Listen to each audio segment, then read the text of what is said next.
அந்த கோயில் எல்லாம் போய் சுத்திட்டு ஒரு 7-8 கிலோமீட்டர் போயிட்டு வர்றோம். ரொம்ப சந்தோஷமா இருக்கு. படகு மேல உட்காந்துட்டு வர்றோம்.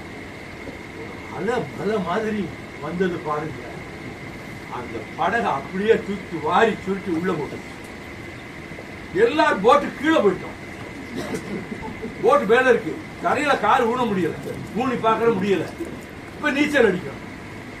இப்ப அந்த நீச்சல் அடிக்கிறேன். ஒரு பக்கத்துல மருமகன் ராஜசேகர் நீந்திக்கிட்டு இருக்கான், ஒரு பக்கம் என் தம்பி பையன் இந்திரஜித் நீந்திக்கிட்டு இருக்கான், இன்னொரு பக்கம் சத்யா அங்க இருந்து வந்துகிட்டு இருக்காரு. காலை ஊனா ஊன முடியல. அப்ப இன்னொரு அலை அடிச்சதுன்னா உள்ள எடுத்துட்டு போயிடும். அப்படிதான் சாகுறாங்க.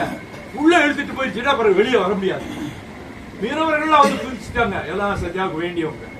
அவங்க எல்லாம் வந்து குதிச்சு இவர் ரொம்ப கஷ்டப்பட்டு நானும் நீந்திக்கிட்டு இருக்கேன். அவர் நீந்தியே வந்து என் தோலை பிடிச்சுக்கிட்டே நீந்தினாரு. எனக்கு கொஞ்சம் ஈஸியா போச்சு.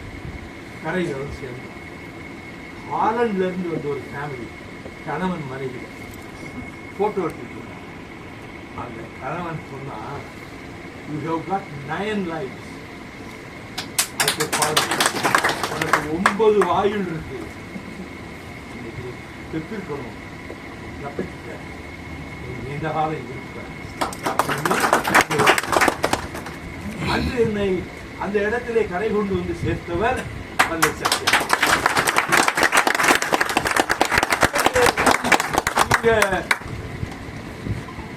அங்கிருந்து ஊட்டியில இருந்து வரும்போது குன்னூர் தாண்டி கோத்தகிரிக்குள்ள வந்தோம். கூட்டம் பல்லாயிரக்கணக்கில் மேடை போட்டுருக்கு.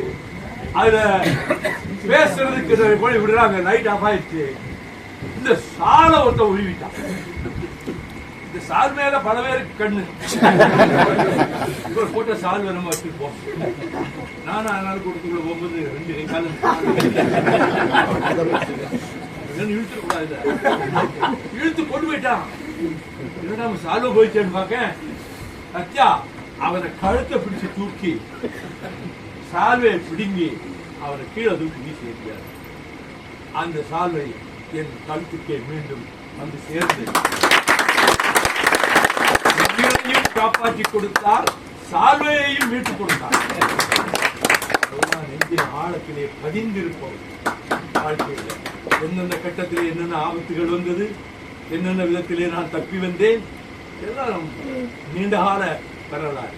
மிச்சம் இருக்கிற காலத்தையும் நல்ல முறையிலே கட்சியை நடத்தி கொண்டு போக நினைக்கும் போது இந்த 31 ஆண்டுகள் எனக்கு பக்கபலமாக இருந்து எல்லா விதத்திலும் நீங்கள் நடைபயணத்திலே ராத்திரி எல்லாருக்கும் சோறு போட்டு, காலையில எழுப்பி விட்டு சோறு போட்டு, எல்லா இடத்துல வந்து ஒரு பச்சை பாம்பு மரக்கிளையே இருந்து வந்தது, அதை பிடிச்சு எல்லா விதத்திலும் அங்கே ராஜபக்சே வர்றான், அவனை தடுக்கணும்னு ஆட்களோட போய் அவன் முகத்துக்கு நேரா கருப்பு கொடியை வீசி இவ்வளவு செய்து டெல்லிக்கு போனாலும் அங்கேயும் வந்து ஆர்கனைஸ் பண்றது எல்லாத்தையும் நீங்க பாத்துக்கிடுவீங்க, சத்யா பாத்துக்கிடுவாரு அப்படின்னு.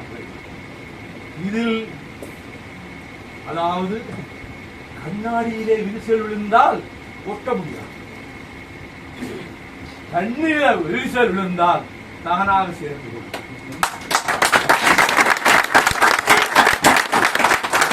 சத்யாவும் கண்ணாடி அல்ல,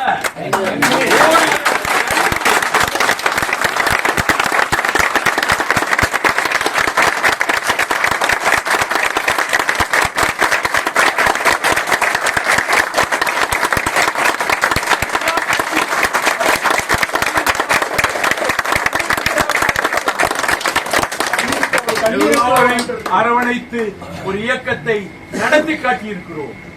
நாம் தோற்றாலும் வென்றாலும் சரி 31 வருஷம் இந்த கட்சியை நடத்திட்டோம். எத்தனையோ பேர் ஆரம்பிச்சு 6 மாசத்துல மூணுனவங்க, 1 வருஷத்துல மூணுனவங்க, 5 வருஷத்துல மூணுனவங்க, பெரிய பெரிய தலைவர்கள் கட்சி நடத்த முடியல. இது எப்படி நடத்த முடியுது? உருக்கெடுத்து வார்ப்பித்ததை போன்ற உங்களை போன்றவர்கள்